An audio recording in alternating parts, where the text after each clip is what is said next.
जय शिवराय. महाराष्ट्राचं राजकारण दिवसेंदिवस गुंतागुंतीचं होत चाललंय. रोज माध्यमांमधून, सोशल माध्यमातून कोणीतरी राजकीय विश्लेषक असेल, कोणीतरी राजकीय पंडित असेल, एखाद्या नेत्याचे बाईट्स असतील, हे समोर येतात. चावडीवर, नाक्यावर चर्चा रंगतात आणि आणखी संभ्रम तयार होत चाललाय. नेमकं महाराष्ट्राच्या राजकारणात चाललंय काय? आणि हा संभ्रम दूर करण्यासाठी तुमच्यासाठी आपण घेऊन आलेलो आहोत टू द पॉइंट.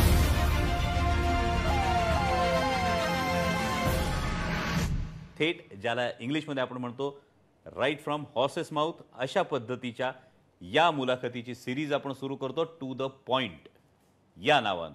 तर आजच्या भागामध्ये स्वागत करूयात राष्ट्रवादी काँग्रेस पक्षामध्ये जी काही राजकीय घडामोड घडली, त्यानंतर अनेकांच्या मनात अनेक संभ्रम आहेत. हे संभ्रम दूर करण्यासाठी, मग ते कार्यकर्त्यांच्या मनातले असतील, ते मतदारांच्या मनात असतील, हे सगळे संभ्रम दूर करण्यासाठी आज थेट टू द पॉइंट आपण बोलणार आहोत राष्ट्रवादी काँग्रेस पक्षाचे प्रदेशाध्यक्ष आदरणीय जयंत पाटील साहेब यांच्याबरोबर. स्वागत आहे आपलं. नमस्कार साहेब, खूप मनात अनेक कार्यकर्त्यांच्या संभ्रम. मी खूप प्रामाणिकपणे सगळ्यांच्या वतीनं आधीच सांगतो की काही प्रश्न वावगे असू शकतील, काही प्रश्न थेट असू शकतील, पण कुठेही गुडी मुलाखतीपेक्षा अनेक कार्यकर्त्यांच्या मनात अनेक प्रश्न आहेत. या प्रश्नांना कुठंतरी उत्तर देण्यासाठी आपण हा सगळा घाट घातलाय. सुरुवात करूया. हो हो साहेब, आज जवळपास 40 वर्ष झाली आपण सक्रिय राजकारणात आहात. अनेक मंत्रिपदं सुद्धा तुम्ही भूषवली, पण मुळात राजकारणात यावं असं का वाटलं? नाही, मी राजकारणातच मुळात अपघातानं आलो आहे. मी अमेरिकेला VJTIमधून पासआउट केलं, इंजिनिअरिंग केलं, काही काळ थोडी नोकरी इथं केली, अमेरिकेला जाऊन शिकत होतो.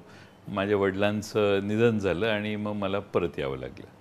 आणि मग आमच्या आईकडे बरेच लोक कार्यकर्ते आग्रहाने सांगत होती दोघांपैकी एका मुलाला द्या. मग मी काहीच करत नव्हतो, बेकार होतो, म्हणून माझी आई म्हटली की यांच्या सगळ्यांचं समाधान करायला काही महिने जा, तुला पटलं तर राहा, नाही तर मग बघू आपण. माझ्या वडिलांचं कामच प्रचंड आणि लोकांचा संपर्क एवढा प्रचंड होता, व्यक्तिगत संबंध एवढे होते की मी हळूहळू त्यात गुंतून गेलो. आणि मग तिथल्या स्थानिक संस्था आणि बाकीच्या गोष्टी हळूहळू जबाबदाऱ्या आल्या आणि त्यात मी कधी मिसळून गेलो हेच मला कळलं नाही. आज मतदारसंघात आमच्या वडिलांच्यावर आम्ही कधीच फिरलो नव्हतो, पण त्यांच्या निधनानंतर ज्यावेळी गेलो त्यावेळी लोकांनी उत्स्फूर्त स्वागत केलं. आणि आज ती लोकं, तीच माणसं, तोच भाग हा आता माझ्यासाठी ऊर्जा म्हणून काम करतं. जेव्हा मी परत त्यांच्यात जातो तेव्हा पुन्हा एक वेगळी ऊर्जा घेऊन बाहेर पडतो. आणि मला असं वाटतं की आपण दिवसभर काम केलं की संध्याकाळी निश्चिंतपणाने झोप येण्यासाठी चांगलं काम केलं पाहिजे. आणि या तत्त्वानं काम करत राहिल्यामुळं अडथळा आला नाही, लोक साथ देत गेली.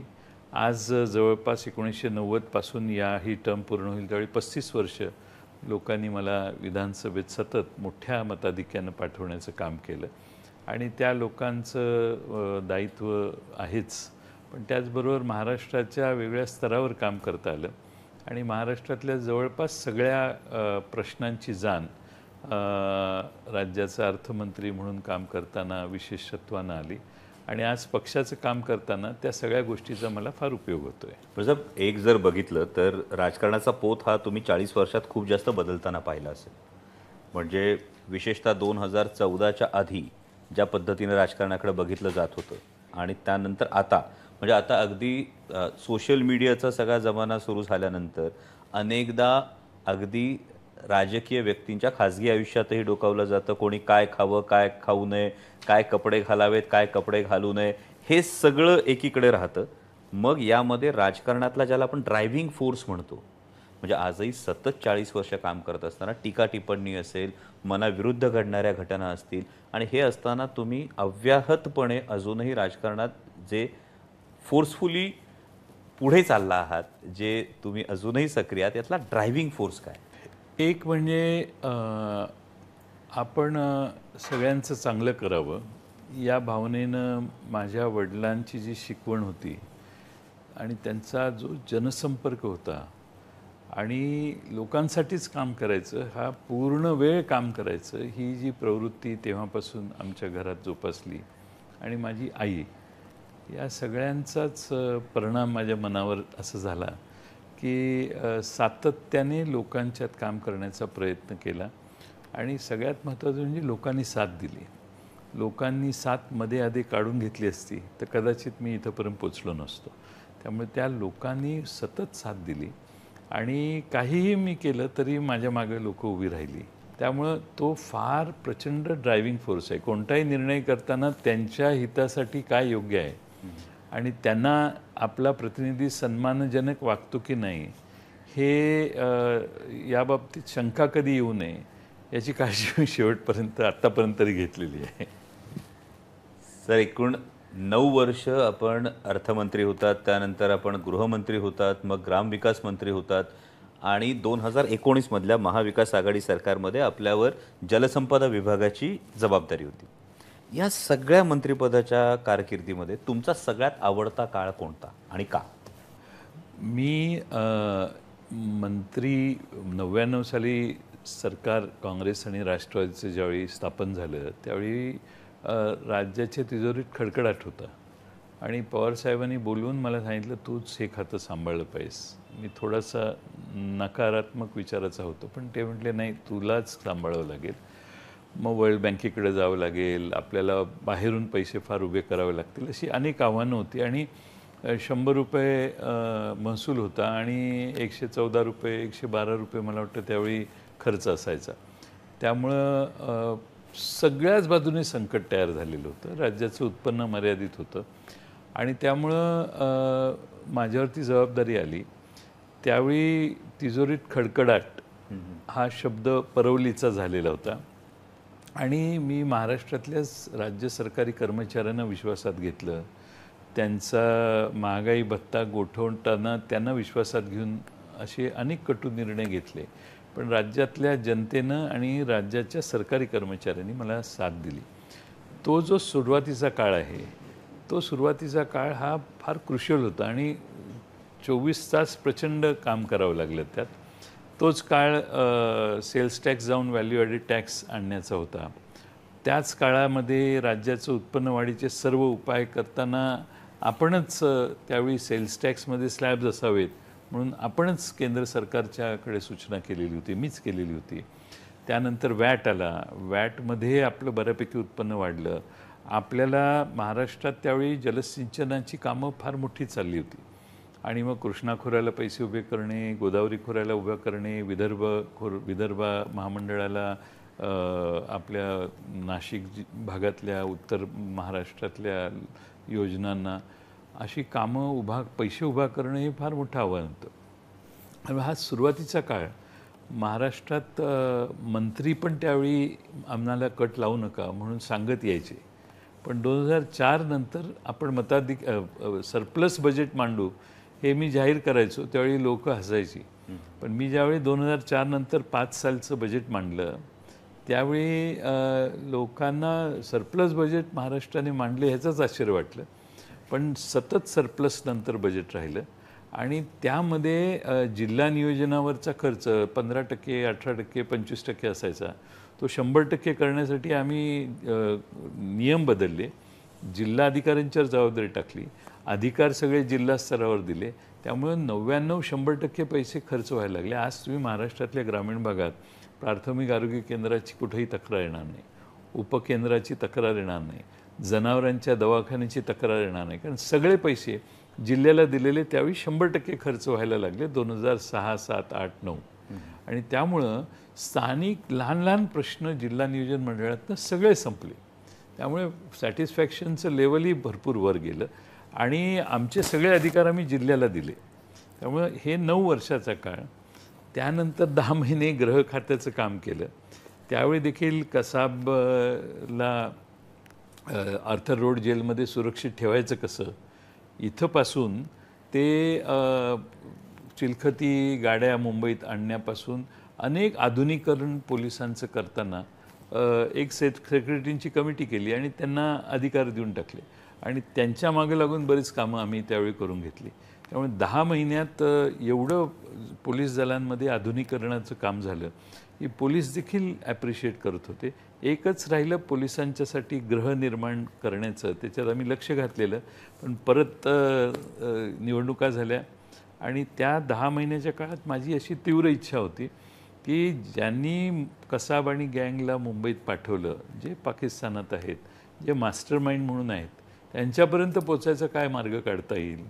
मी अगदी ATSच्या ऑफिसमध्ये जाऊन हेमंत करकरे हे ATSचे चीफ होते, त्यावेळी इतके नाराज होते ATSचे सगळे कर्मचारी. आणि त्याचवेळी मी तो जो मुंबईत अटॅक झाला त्याचे सगळे चौकशी किंवा इन्व्हेस्टिगेशन हे जॉईंट CP क्राईम राकेश मारे यांच्याकडे दिलेले, कारण मुंबईत झालं त्यांनी करावं असं माझं मत होतं. त्यावेळी ATSची लोकं थोडी नाराज झाली. मी ATSच्या ऑफिसमध्ये गेलो आणि ATSच्या अधिकाऱ्यांना विचारलं की ठीक आहे, तुम्हाला हेमंत करकरेंचा मृत्यू झाला याचं नाराजी आहे, तुम्ही निराश आहात, पण चिडलेलाही आहात आणि तुम्हाला इन्व्हेस्टिगेशन करायचं होतं हे मला कळतं आहे, त्यामुळे तुम्ही नाराजी आहात माझ्यावर. तर मग माझं तुम्हाला चॅलेंज आहे की एवढंच जर तुम्हाला हे असेल तर आपण जाऊन पाकिस्तानमध्ये घुसून काही करता येते का ह्याचा विचार करूया. आता त्यावेळी इंटरनॅशनल लॉ वेगळे आहेत हे मला माहीत होतं, पण त्यातही 3-4 तिथले जवान ATSचे अधिकारी म्हटले ठीक आहे, आम्ही पाकिस्तानात चिरायला तयार आहे.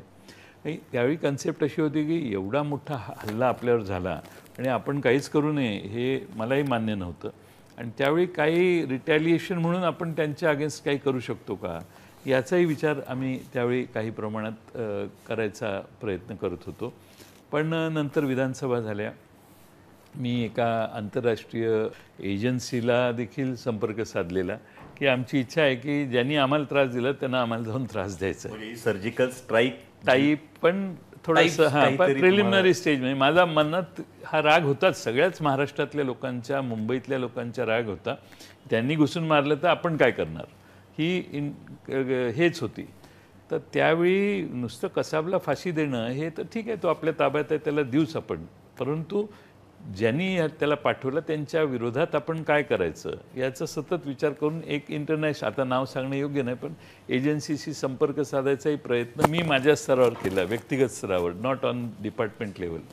आणि माझी इच्छा होती की काहीतरी जॉईंट ऑपरेशन करणं हे आवश्यक आहे, कारण शेवटी भारतात शिरून इथं माणसं मारली ह्यांनी, त्याचं प्रायश्चित्त दिलं पाहिजे. त्यासाठी बराच हे केलं. पण त्यानंतर तुरुंगात कसाब होता, त्या कसाबला फाशीची शिक्षा होईपर्यंत आपले उज्ज्वल निकम वकील दिले.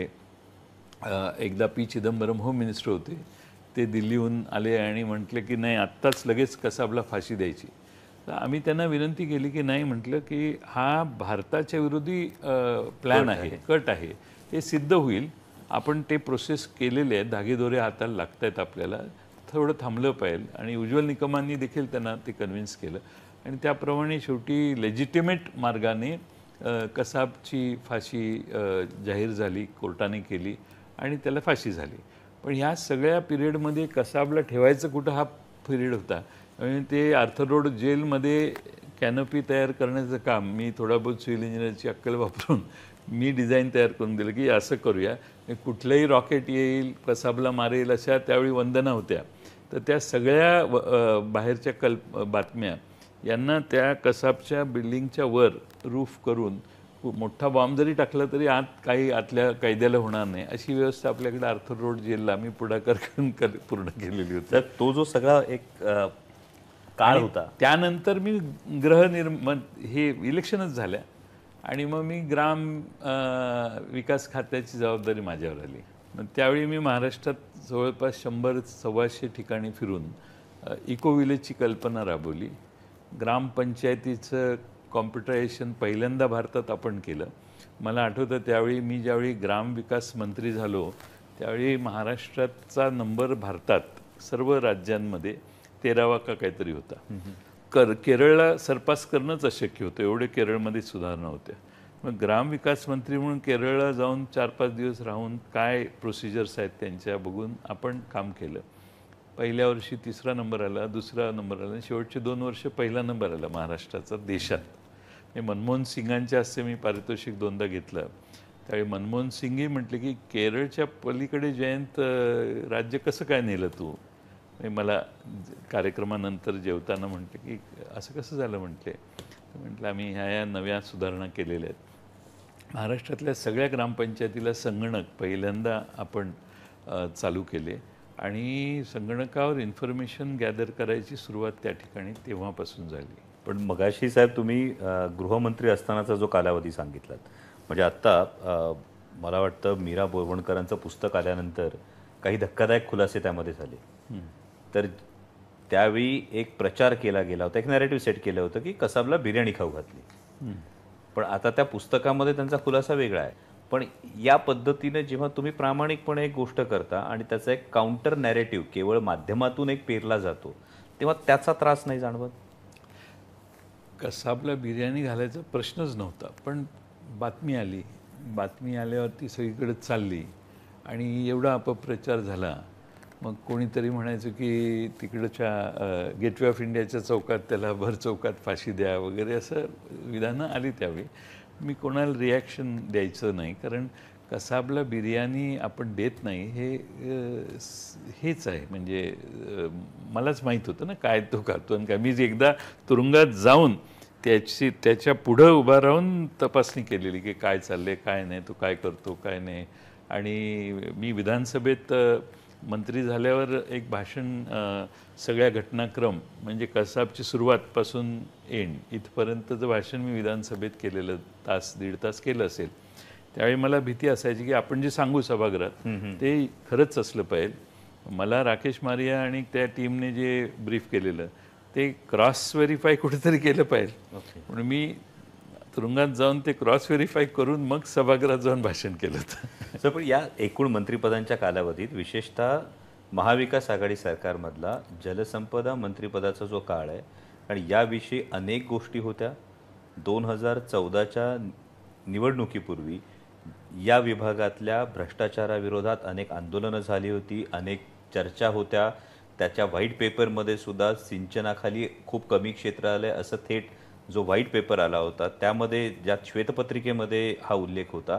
इतकंच नाही तर मध्यंतरी माननीय पंतप्रधान नरेंद्रजी मोदी यांनी भोपाळमधल्या जाहीर सभेत 70,000 कोटीचा सिंचन घोटाळा हा स्वतः माननीय पंतप्रधानांनी उल्लेख केला होता.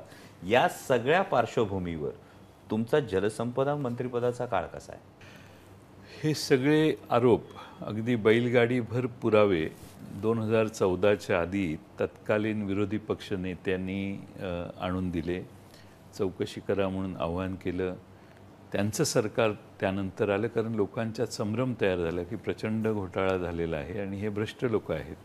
म्हणून आमच्या विरोधी मतदान महाराष्ट्रातल्या जनतेनं केलं आणि नंतर त्यांच्या हातात त्या सगळ्या गोष्टी गेल्या.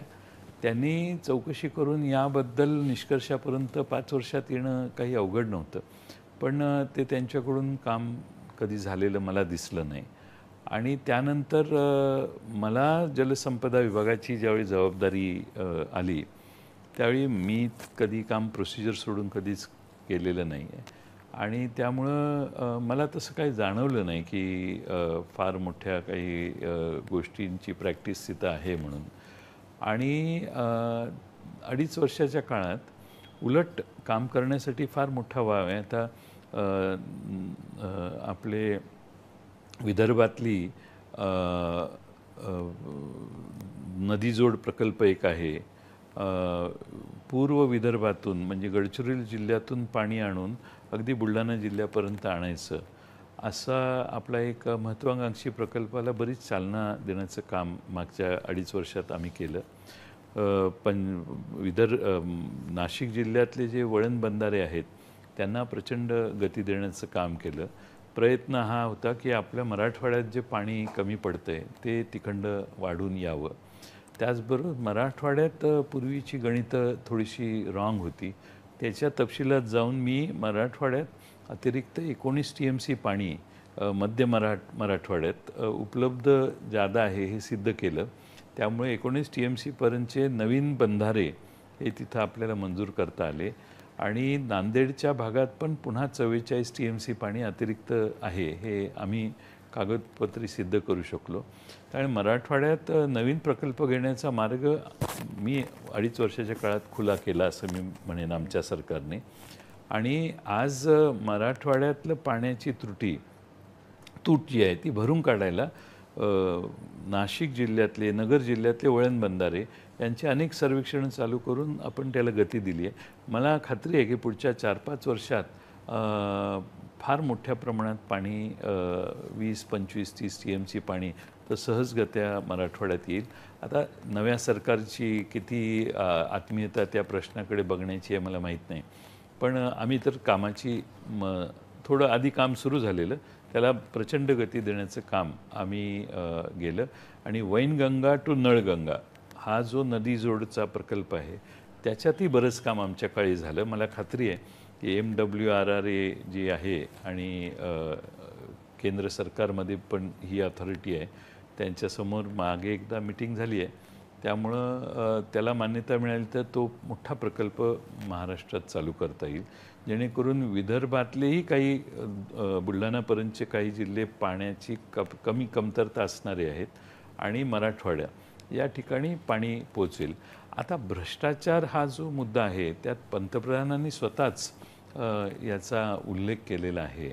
आणि म्हणजे पंतप्रधान आणि भारतीय जनता पक्ष, पंतप्रधानांनी स्टेटमेंट केलं म्हणून मी म्हणतोय या माइंडसेटमध्ये आहेत की ह्याच्यात भ्रष्टाचार झालेलाच आहे. आणि मग भ्रष्टाचार झालेला जर असेल तर सरकार दिल्लीचं, मुंबईचं त्यांचंच आहे. त्यामुळे लोकांना प्रश्न पडू शकतो की मग काय भ्रष्टाचार झाले.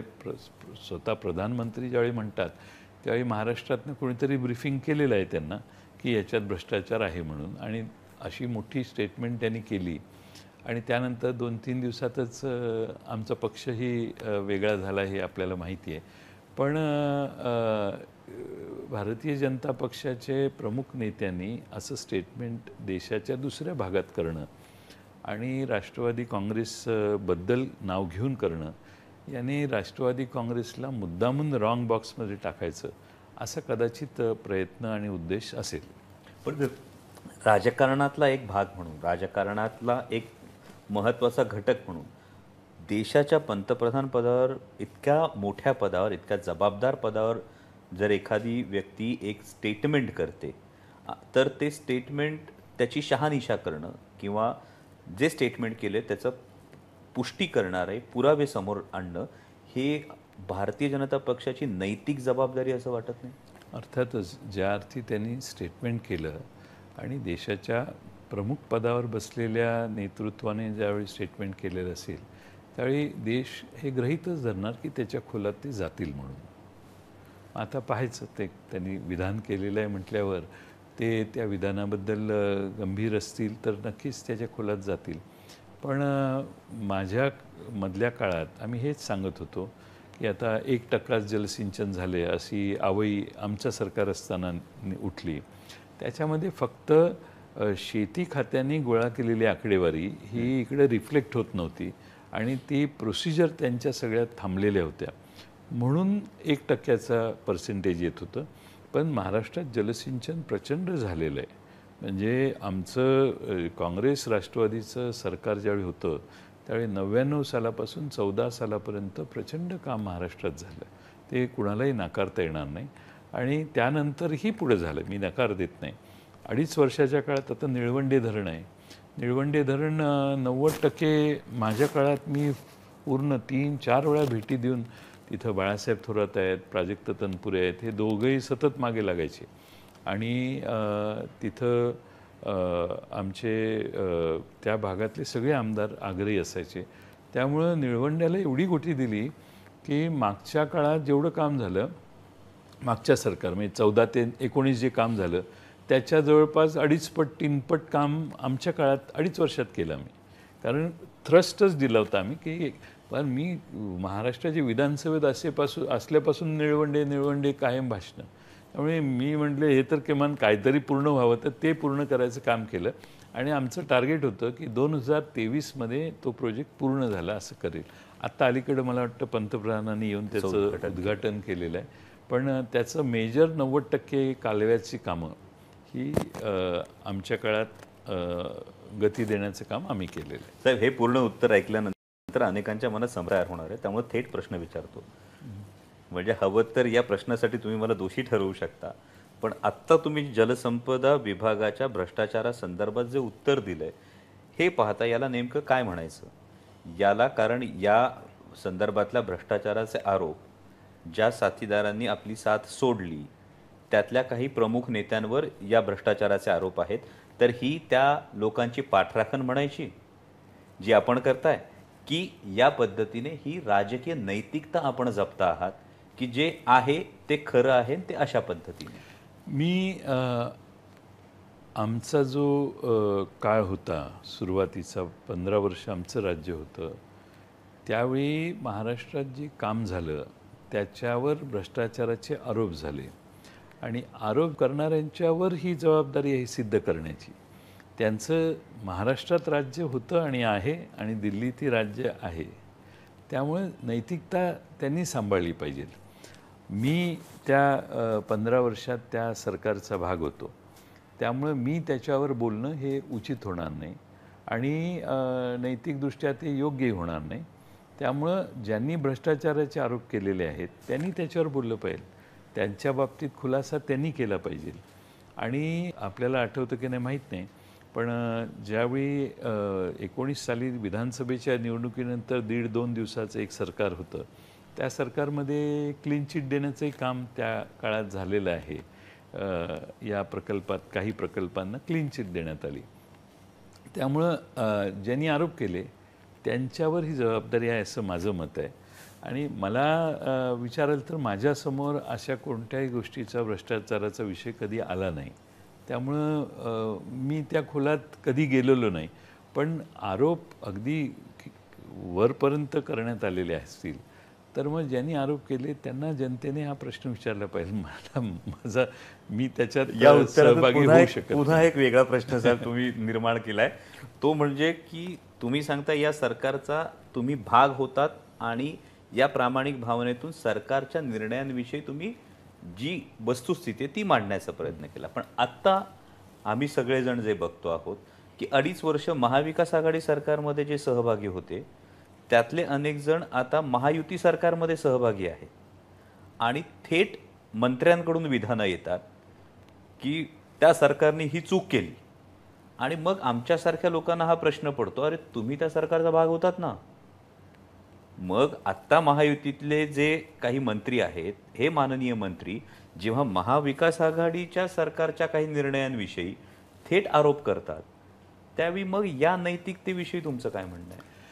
असं आहे की मी मगाशी सांगितलं 15 वर्ष मी ज्या सरकारचा भाग होतो त्या सरकारच्या बद्दलच्या चुका सांगण्याचा मला नैतिक अधिकार नाही आहे.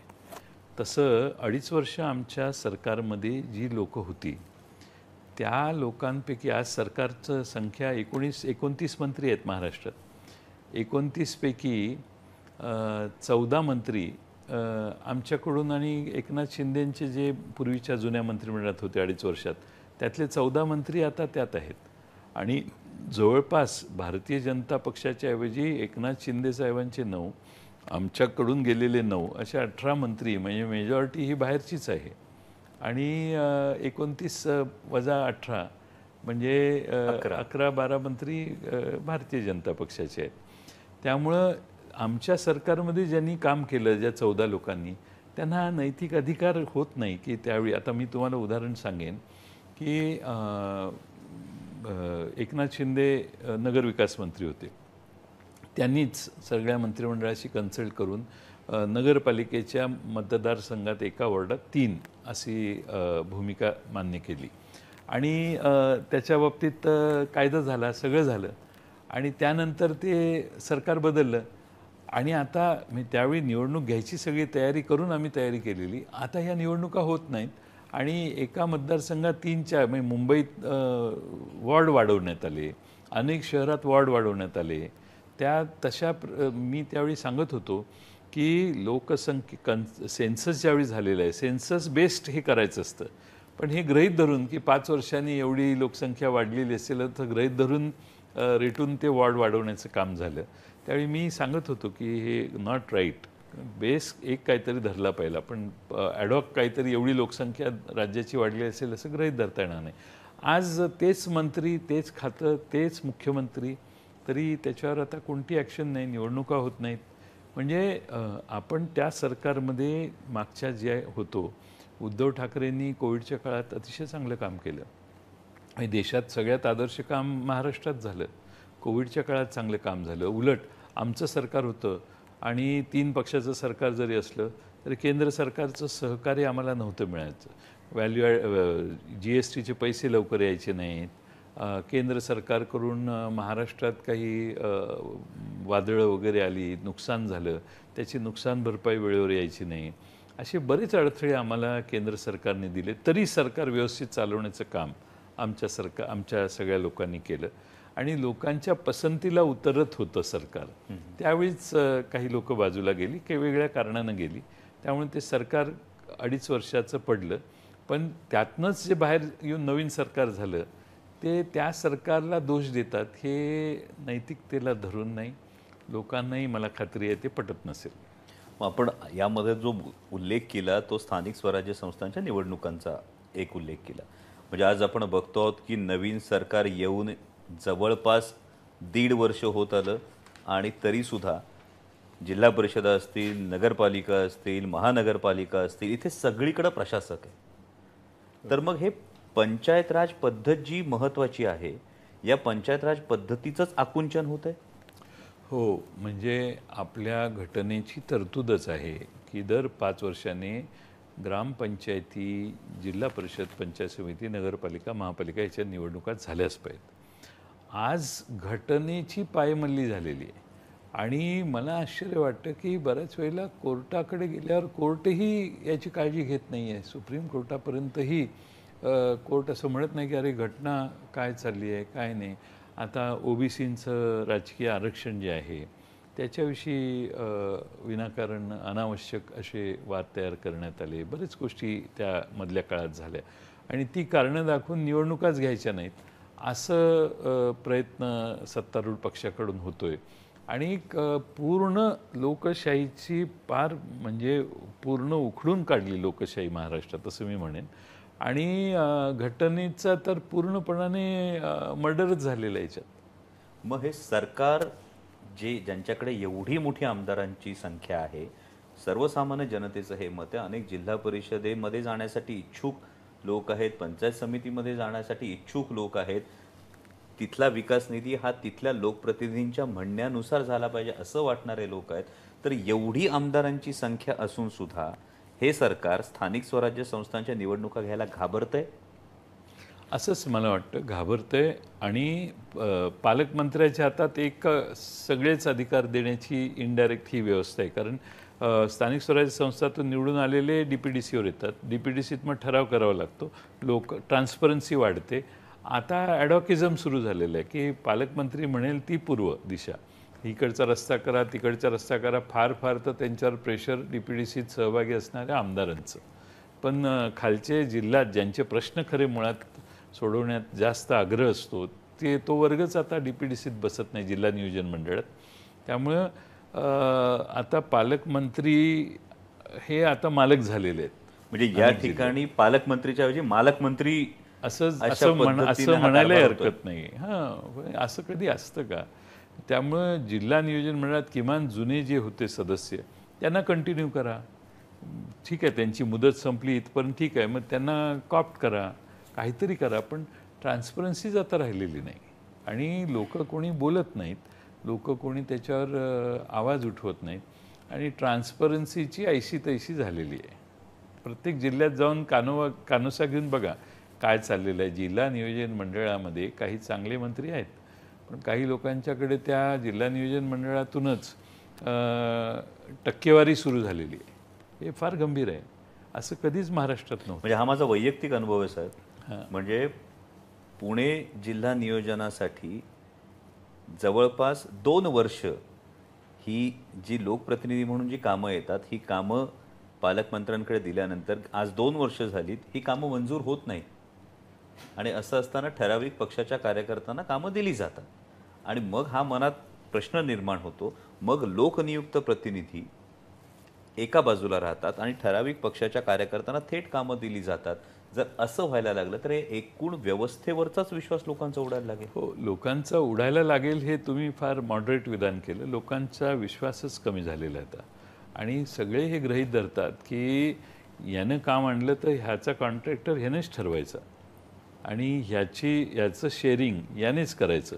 मध्ये मी मुलुंडच्या भागातल्या एका कॉन्ट्रॅक्टर एका ठिकाणी कार्यक्रमात त्याच्या पत्नी आमच्या पक्षाच्या कार्यकर्त्या आहेत म्हणून सहज विचारलं तर त्याने सांगितलं, साहेब विचारू नका, बिलिंगच्या आधी आम्हाला 20% खर्च करावे लागतात, बिलाच्या नंतर 20% खर्च करावे लागतात, 40%चा कट असतो म्हटले. मी डोक्यालाच हात लावला. म्हणजे ह्या शहरातल्या कामांच्यासाठी. म्हणजे हे खरं का खोटं पण लोक बोलायला लागलेली आहेत. आणि जर एवढ्या प्रचंड प्रमाणात पैसे काढायचं काम वेगवेगळ्या स्तरावर होत असेल तर सामान्य लोक फार नाराज असतात आणि मग लोक म्हणतात जाऊ दे, कशाला आपलं काम करू, विषय संपू. त्यामुळं तुमच्यासारखे लोकप्रतिनिधी हे लोकसभेत उत्तम कामगिरी करतात. लोकांच्यात जाऊन लोकांचे प्रश्न, मी तुमची भाषणं इतक्या वेळा बघितलेली आहेत, एवढं उत्तम वक्तृत्व, इतके उत्तम प्रश्न, बैलगाडा प्रश्न तुमच्या भागातला तुम्ही मांडला, त्याला न्याय तुम्हीच मिळवून दिला. तुमच्या भागात एवढी प्रचंड लोक बैलगाड्यासाठी हे आहेत, वेडे होतात लोक, त्याला न्याय कुणी दिला? तुम्ही दिला. मला आजही तो क्षण आठवतो, तुम्ही बैलगाड्याच्या घोड्यावर उभं राहून बैलगाडा शर्यतीची सुरुवात करून दिली. तर अशी कामं तुमच्यासारख्यांनी केली तर तुम्ही परत ज्यावेळी मतदारसंघात येतात त्यावेळी तुम्ही सुचवलेली कामं ही कोणीतरी दुसरीच लोक करतात आणि तुम्ही सुचवलेल्या कामांना न्याय मिळत नाही. आता उदाहरणार्थ तुमच्याकडे तुम्ही चाकण वगैरे परिसरातल्या ट्रॅफिकसाठी मोठं काम केलं. बरोबर. मला वाटत नाही की कुठल्याही राज्यातल्या खासदारांनी एवढं ट्रॅफिक कंजेशन सुटावं म्हणून प्लॅन करणं, हे करणं. त्यासाठी मला आठवतं आपलं सरकार 2.5 वर्ष होतं त्यावेळी बरीच मेहनत तुम्ही घेतली आणि प्रचंड त्यात काम झालं. तर हे असं काम करताना बाकीच्या सगळ्या गोष्टींकडे आपण कधी बघतही नाही. आज त्या संदर्भात साहेब अशी अडचण आहे की एक उदाहरण द्यायचं झालं तर शिरूर लोकसभा मतदारसंघामध्ये नॅशनल हायवेच्या माध्यमातून तब्बल 30,000 कोटी रुपयाचा निधी आला आहे. पण NHAI आणि महाराष्ट्राचे मुख्यमंत्री यांची GST एक्झेम्पशनसाठी एक बैठक होणं बाकी आहे आणि ही बैठक होत नाही आहे. म्हणजे जेव्हा बातम्यांमधून आपण बघतो की माननीय मुख्यमंत्री खूप कार्यबाहुल्य आहे पण अनेक ठिकाणी आपण त्यांना बघतो आणि असं असताना NHAIचे जे महाराष्ट्रातले सगळे फ्लायओव्हर्स होणार आहेत ते फ्लायओव्हर्स त्याच्यावरच्या GST एक्झेम्पशनसाठी माननीय गडकरी साहेब आणि माननीय मुख्यमंत्री महोदय यांची बैठक होत नाही. म्हणून आज जवळपास अप्रूव्हल झालेली कामं ही गेली 6 ते 8 महिने अडलेली आहेत. अरे बापरे. ही फॅक्ट जेव्हा समोर येते तेव्हा खरोखर असं वाटतं की ज्या पद्धतीने आपण काम करतो किंवा मगाशी तुम्ही बैलगाड्याचा जो उल्लेख केलात, यामध्ये बैलगाडा शर्यत ही केवळ नाद न राहता ते जागतिक पर्यटनाची एक जागा व्हावी यासाठी मॉडेल बैलगाडा घाट हा करण्यात यावा ही मागणी 2 वर्षापूर्वी पुणे जिल्ह्याच्या पालकमंत्र्यांना केलेली आहे. अजूनही त्या संदर्भात कार्यवाही होत नाही. मला असं वाटतं की या पद्धतीच्या जर काही गोष्टी सकारात्मक रीती मार्गी लावल्या तर त्या नक्की लोकांच्या फायद्याच्या ठरतील. पण या मुद्द्यावरून असं मला वाटतं साहेब की असे काही निर्णय असतात की जे गेम चेंजर ठरतात. तर तुमच्या मंत्रिपदाच्या कारकिर्दीतला असा कोणता निर्णय तुम्हाला वाटतो की जो आजही ग्रामीण भागाच्या विकासासाठी टर्निंग पॉईंट ठरलाय? मी राज्याचा अर्थमंत्री असताना मला असं लक्षात आलं की गावातल्या कामांसाठी पैसे नाही आहेत. 2 गावं जोडण्याच्या रस्त्यासाठी पैसे आहेत, 30-54 वगैरे अशा वेगळ्या योजना आहेत. पण गावाच्या आत गटार करायला, रस्ते करायला, काही काम करायला नाही. म्हणून मी त्यावेळी एक योजना आणली. तिचं 25-15 हे हेड आहे. 25-15 नावच त्याला पडलं. 25-15 हेड खाली ते पैसे आपण द्यायला सुरुवात मी केली. त्यावेळी मी अर्थमंत्री होतो आणि त्याला आज मला फार समाधान आहे की पूर्ण महाराष्ट्रात आमदार ग्रामीण भागातले 25-15 शिवाय काही मागतच नाही. खरं. आणि आज त्या निधीतून काहीही आपण गावात करू शकतो. एवढी फ्लेक्झिबल आणि सगळ्यात पॉप्युलर असणारी योजना मी काढली याचा मला विशेष आनंद आहे. कारण मला त्यावेळी एक माझ्याकडं जत नावाचं ग्रामपंचायत, आता ती नगरपालिका झाली, ग्रामपंचायत आहे, तिथं मी भाषण केलं. आमच्या शिंदे नावाचे एक उमेदवार होते, यांना निवडून द्या आणि मी गेले 15 वर्षे इकडे येतोय, एकही दगड हलवत नाही तुम्ही, मी तुम्हाला चेहरा मोहरा गावाचा पलटून देतो. आणि तो 7 मताने फक्त निवडून आला. तो माझ्या दारात येऊन सारखा बसायला लागला की तुम्ही भाषण केलं, आता आपल्याला पैसे द्या. पैसे कुठून द्यायचे, मी अर्थमंत्री होतो त्यावेळी. मी ह्या 25-15 हेडमध्ये प्रोव्हिजन केली आणि त्याला पैसे दिले. आणि मग ती तेव्हापासून हे प्रथा सुरू झाली. तर सांगण्याचा मुद्दा असा की 25-15 आज ग्रामपंचायतीत कुठल्याही गेला तर इको विलेजमध्ये 2 कोटी झाडं तेव्हा लावण्यात आली.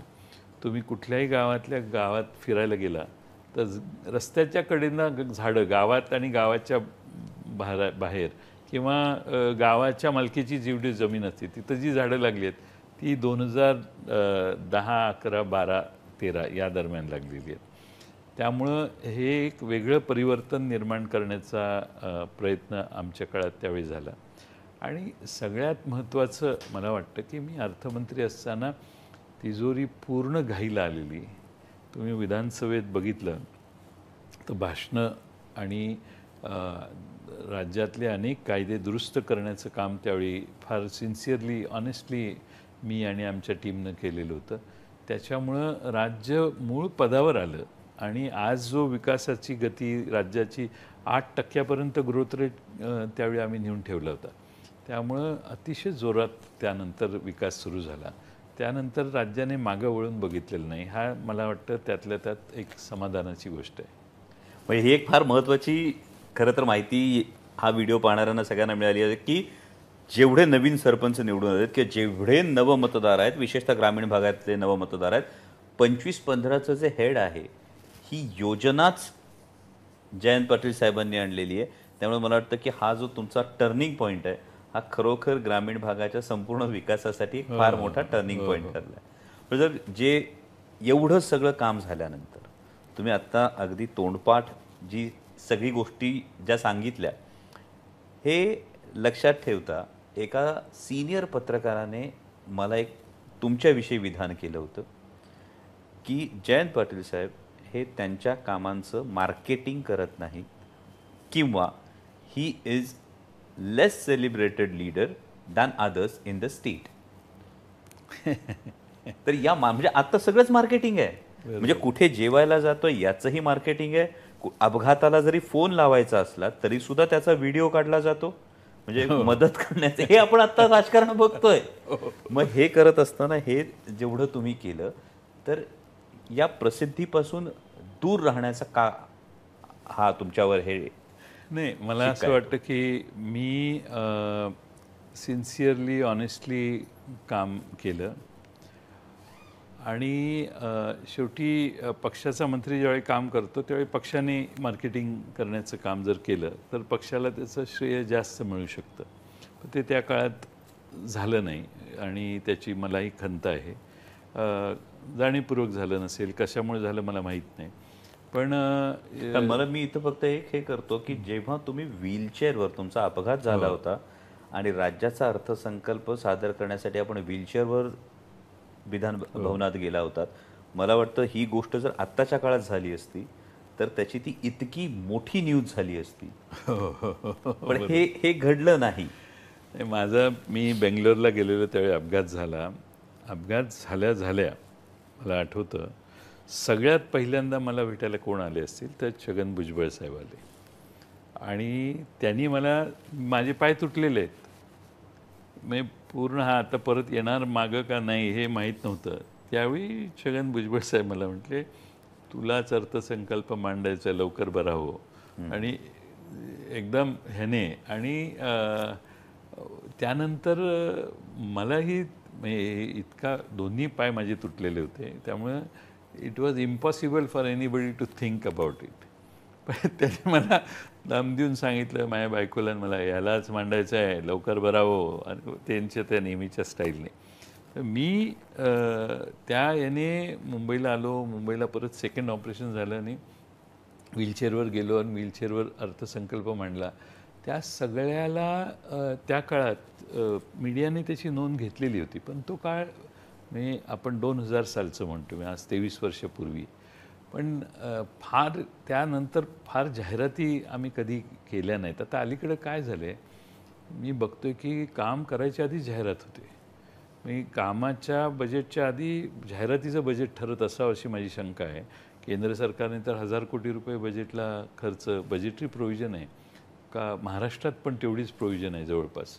आणि प्रचंड पैसे महाराष्ट्रात जाहिरातीवर खर्च होतात आणि दिसेल त्या ठिकाणी. महाराष्ट्रात आता दुसरे कुठले चेहरे दाखवणे बंद झालेले आहेत. 1-2-4 चेहरेच सगळ्यांना दिसतात. त्यामुळं जाहिराती प्रचंड आहेत. काम नाही झालं तर चालेल, पण जाहिरात झाली पाहिजे.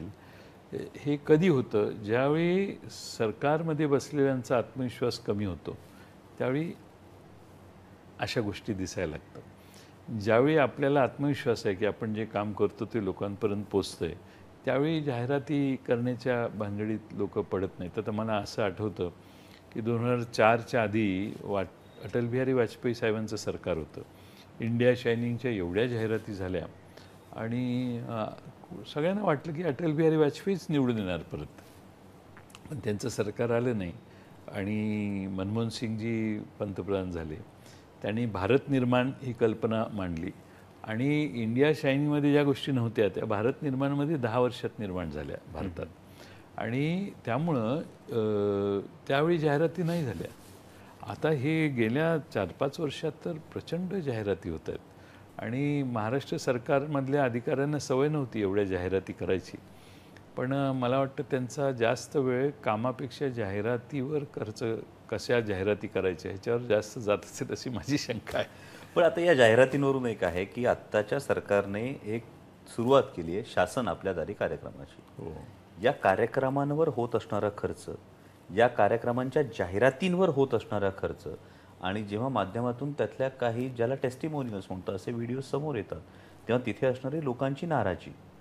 तर मग अशा पद्धतीची ही शासनाची जाहिरात करावी लागते अशा कार्यक्रमातून. अशा कार्यक्रमांविषयी तुमचं काय म्हणणं आहे? असं आहे की शासन आपल्या दारी जालना जिल्ह्यात करायचं आहे, तर मग जालना जिल्ह्यातले सगळे अडथळे दूर करा. मग ते जरांगेंचं उपोषण होतं ते लवकर वाइंडअप करा, काही करून त्यांना उठवा, काहीही करा.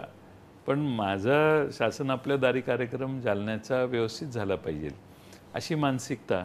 आणि जालना जिल्ह्यात शासन आपल्या दारी कार्यक्रम आहे म्हणून मग सगळ्या तहसीलदारांना इन्स्ट्रक्शन, आता दाखले द्यायचं थांबवा, सरकार ज्यावेळी दारात येईल त्यावेळी त्यांना देऊ म्हणून 1-1 महिना 1.5 महिने मागचे सगळे दाखले थांबवायचे आणि ते त्या कार्यक्रमात द्यायचे. असाही अन्याय लोकांच्यावर होतो. आणि त्या ठिकाणी शासन आपल्या दारी खर्च किती, 2-2, 3-3, 5-5 कोटी रुपये खर्च करायचा.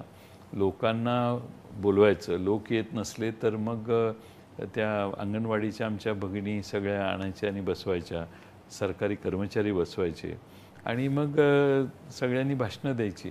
मला वाटतं की सरकारने मुंबईत बसून समर्थपणाने ॲडमिनिस्ट्रेटिव्हली दाखला वेळेत मिळेल किंवा त्यांचे जे काही कामं असतील, जी काही कामं याच्यात दिल्या जातात त्या टाईमली होतील ह्याचं ॲडमिनिस्ट्रेटिव्ह क्लॉक तयार केलं पाहिजे. आणि ते वेळेत लोकांना सेवा तत्परतेनं मिळणं हे लोकांना आज पाहिजे.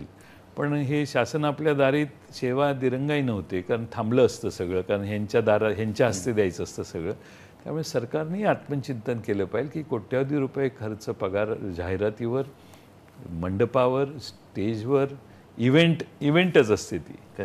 आणि त्याचा परिणाम लोक फार कॉग्निजन्स घेत नाहीत त्याचा. पण मग ही सर्वसामान्यांची दुहेरी लूट आहे. म्हणजे शासकीय कर्मचाऱ्यांना पगार तर द्यायचा आहे, पण त्यांना महिना 1.5 महिने काम करू द्यायचं नाही जेणेकरून या कार्यक्रमाला गर्दी व्हावी.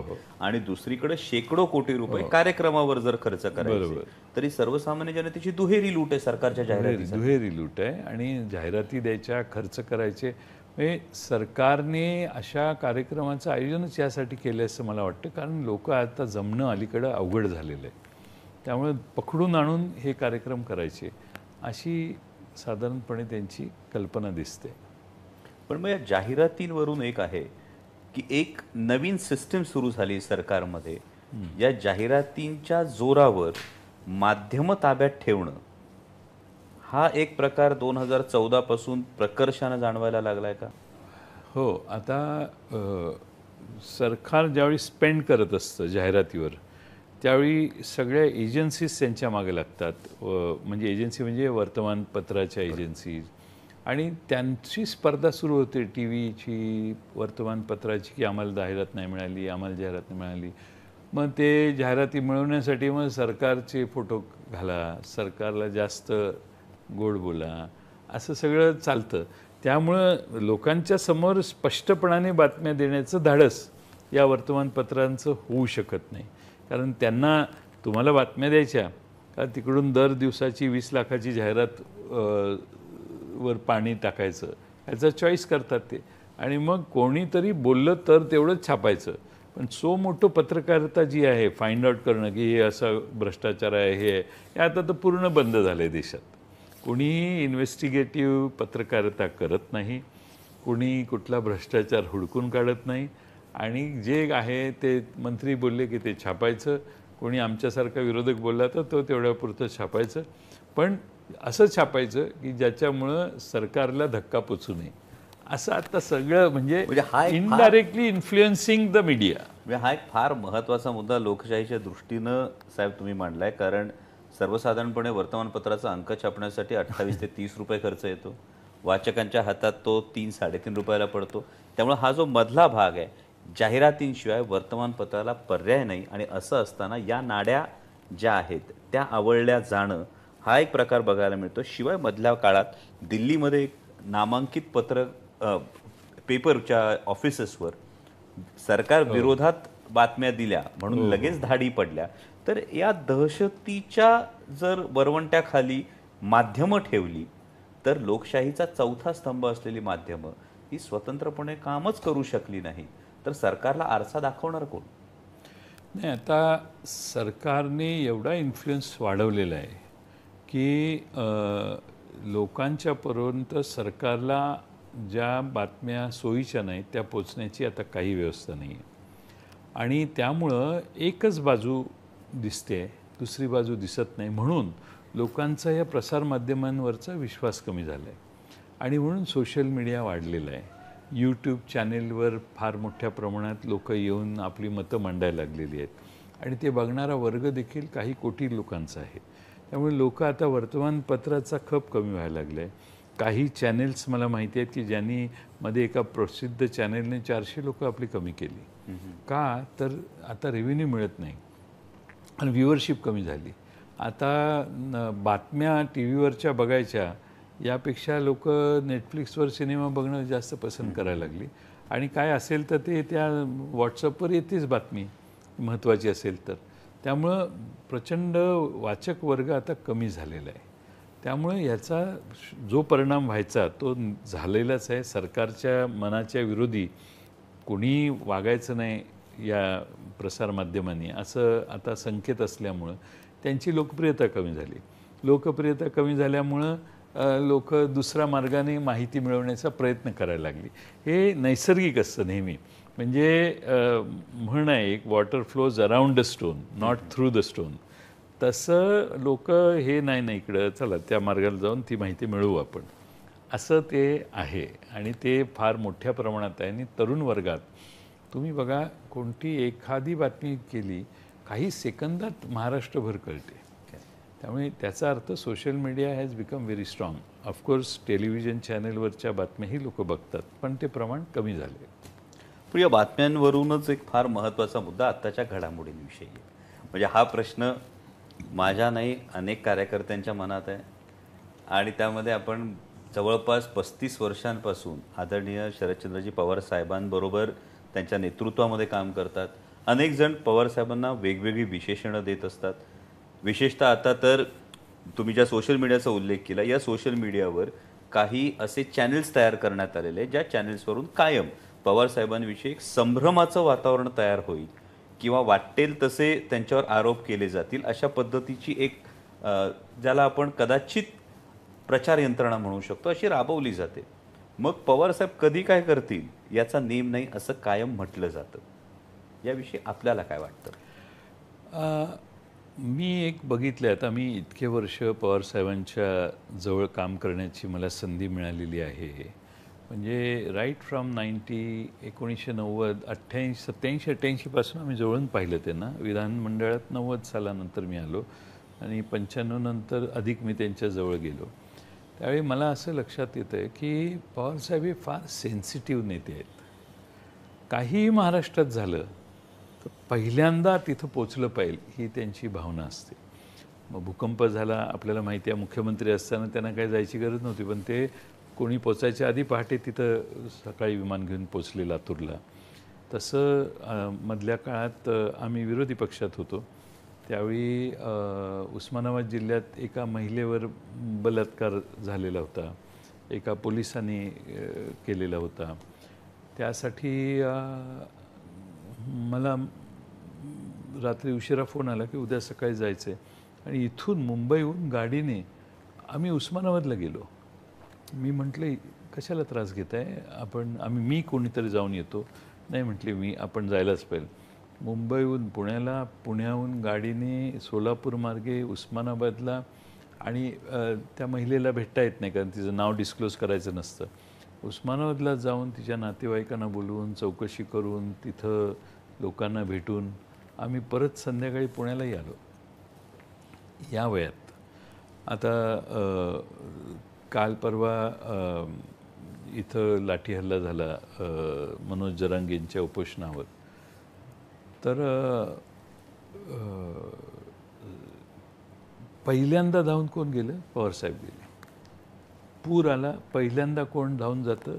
दुष्काळ पडला, काही महाराष्ट्रात कोणत्याही समाजाचं असो, अगदी एखाद्या दलित समाजाच्या युवकावर अन्याय झाला असेल, महिलेवर अन्याय झाला असेल, किंवा एखाद्या इतर समाजाच्या ओबीसी समाजातल्या, त्यांना महाराष्ट्र हा त्यांचा मतदारसंघ आहे. आणि महाराष्ट्रातल्या कुठल्याही कानाकोपऱ्यात काहीही झालं तर पहिल्यांदा अस्वस्थता पवारसाहेबांची होते. आणि त्यामुळं ताबडतोब रिॲक्शन हा पहिला त्यांचा स्वभाव आहे. दुसरं म्हणजे राजकारणामध्ये ते अतिशय प्रतिकूल परिस्थितीत त्यांनी राजकारण केले हे आपल्याला विसरता येणार नाही. की ज्यावेळी 84 साली 78 सालापासून ज्यांनी काँग्रेस सोडल्यानंतर विरोधी पक्षात जवळपास 87-88 सालापर्यंत ते होते.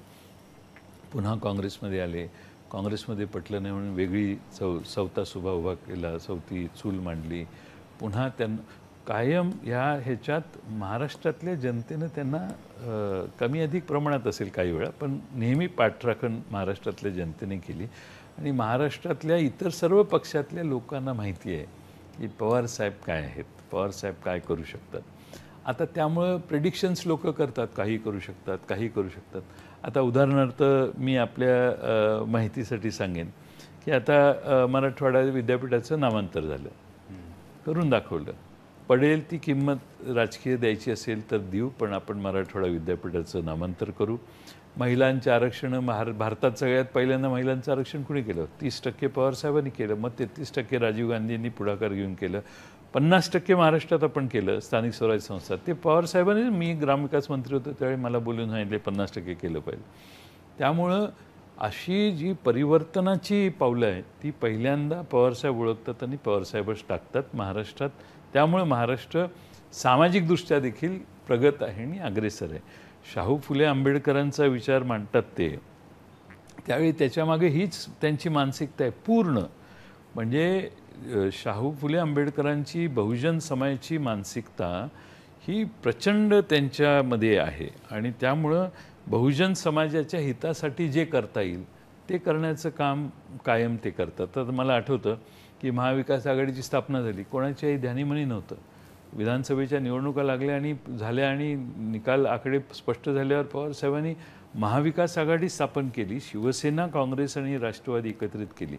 हे मोठं परिवर्तन आहे. It is not a small change. लोकांना वाटतं, पण इट इज नॉट की 3 पक्ष एकत्रित करण्यापर्यंत. महाराष्ट्रातलं सोशल फॅब्रिक चेंज करण्यासाठी त्याचा फार मोठा उपयोग झाला असं मी म्हणेन. आणि आज उद्धव ठाकरे, प्रबोधनकार ठाकरेंच्या विचारानं बाळासाहेब ठाकरे असतील, उद्धव ठाकरे आज काम करत आहेत, या सगळ्यांची मोठ बांधण्याचं काम पवारसाहेबांनी पुढाकार करून घेतलं. आता लोक नेहमीच सांगतात ते काय करतील सांगता येत नाही, असं काही नाही. ते जे करतात ते सगळ्यांना बोलवून करतात. सगळ्यांना एक त्यांचं विशेष कौतुक आहे की प्रत्येक निर्णय सर्वानुमते घेण्याचा प्रयत्न करतात. आणि एखादी गोष्ट त्यांच्या मनात असेल नाहीच करायची तर ते करतच नाही. आता परवा जे आमचा पक्ष मोडला त्यावेळी काही लोकांचा आग्रह होता या मार्गाने जायला पाहिजे, पण त्यांनी त्याला नकार दिला. त्यामुळे पक्ष तुटला आमचा. पण पवारसाहेबांनी आपली भूमिका बदलली नाही. एवढा मोठा पक्ष 25 वर्ष आम्हाला पूर्ण झाली, तर दुर्दैवाने पक्षात फूट पडली. पण त्या मार्गाला जायचं नाही ही त्यांची सततची भूमिका होती. त्यामुळे ते अनप्रेडिक्टेबल नाही आहेत, पण ते सगळ्यांशी बोलत असतात. मग माझ्याशी बोलले, तुमच्याशी बोलले, आणखीन 4 जणांशी बोलले, ते बाहेर जाऊन त्यांचं वर्जन सांगत असतात. पण पवारसाहेब जे करतात तेच करतात, त्यांना जे पाहिजे तेच करतात. सगळ्यांशी बोलणं, सगळ्यांशी चर्चा करणं आणि समाजाच्या आणि लाँग टर्म आपण आजचा किंवा ह्या वर्षीचा किंवा 2024चा विचार करत असू तर पवारसाहेब 2034च्या निवडणुकांपर्यंत काय होईल याचं गणित घालू शकतात.